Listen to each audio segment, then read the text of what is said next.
Bonjour tout le monde, je m'appelle Lauren Nagel et je suis votre nouvelle directrice de communication avec les membres.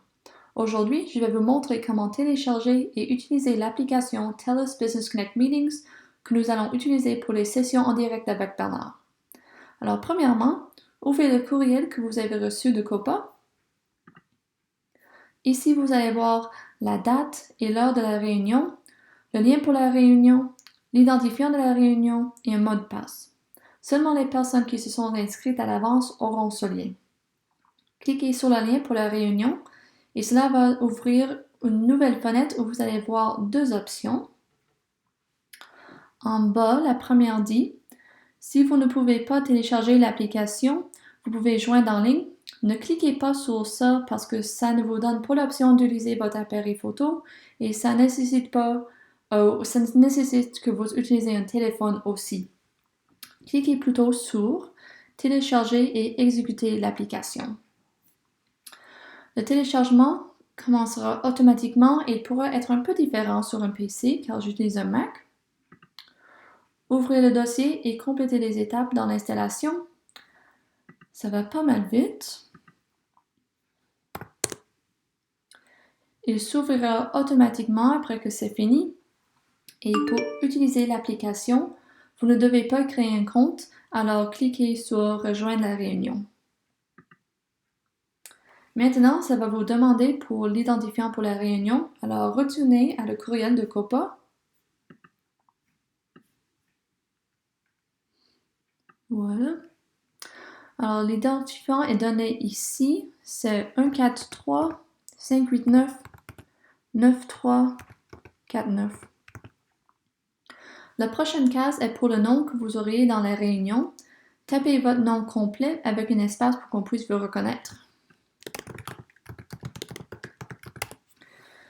Les autres options ne sont pas trop importantes pour le moment, alors on peut les laisser comme ça et cliquer « Joindre ». Ça va maintenant vous demander pour le mot de passe qui est aussi dans le courriel de COPA. Pour cette réunion, le mot de passe est AG123, mais ça va être différent pour chaque réunion. Cliquez « Joindre ». Vous êtes maintenant dans l'appel et vous allez voir une option ici pour joindre avec l'audio de votre ordinateur. Je suggère de joindre l'appel 2 minutes en avance pour que vous puissiez tester votre microphone et vos haut-parleurs avec ce bouton ici. On va joindre. En bas à gauche, vous avez deux boutons qui contrôlent votre microphone et votre appareil photo. Quand ils sont barrés d'une ligne rouge comme ça veut dire que le microphone et la caméra sont éteintes.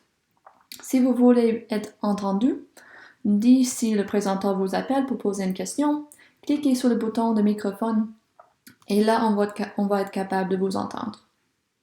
Même chose avec la caméra. Si vous voulez qu'on vous voit, cliquez sur le bouton et on va être capable de vous voir. Voilà. Cela est la configuration qu'on aimerait avoir pendant la réunion. On veut que tout le monde ait leur microphone éteint et leur caméra allumée pour qu'on puisse vous voir. Mais en même temps, on veut réduire le bruit de fond. Il y a deux façons de voir les participants pendant l'appel. En haut à droite, vous allez avoir soit Gallery View ou Speaker View. Avec Gallery View, comme ça, les vidéos de tout le monde dans la réunion sont la même taille et tu peux voir tout le monde en même temps. Ça, c'est idéal pour les réunions plus petites. Pour les sessions avec Bernard, on préfère plutôt Speaker View. Et avec Speaker View, la personne qui présente est la plus grande dans le milieu et toutes les autres personnes sont plus petites sur les côtés de l'écran. Ok, je vais juste terminer ça pour une minute. Maintenant, je vais vous montrer comment poser une question pendant la session. Il y a deux façons de le faire. La première utilise le chat. Alors, cliquez sur Chat en bas ici. Et ça va ouvrir cette fenêtre. Voilà.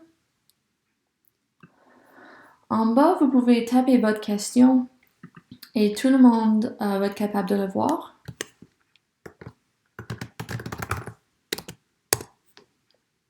Voilà.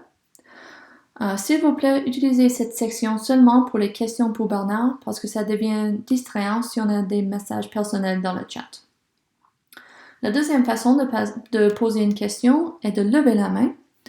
Pour faire ça, vous cliquez sur le bouton Participants et ça va ouvrir une fenêtre où il y a une liste des participants. En dessous, vous verrez le bouton Raise Hand. Quand vous cliquez ça, une petite main apparaîtra à côté de votre nom ici et ici aussi. Quand Bernard voit votre main levée, il va peut-être vous inviter à parler. Alors, s'il vous adresse, vous pouvez allumer votre microphone, comme ça, puis poser votre question, et n'oubliez pas de l'éteindre quand vous êtes fini. Quand la réunion se termine, vous pouvez le quitter en cliquant Leave Meeting, ici, en bas à droite, où Bernard va terminer la réunion pour tout le monde. J'espère que ça c'était assez clair. Si vous avez d'autres questions, n'hésitez pas à m'envoyer une courriel. Alors, merci d'avoir écouté et à bientôt!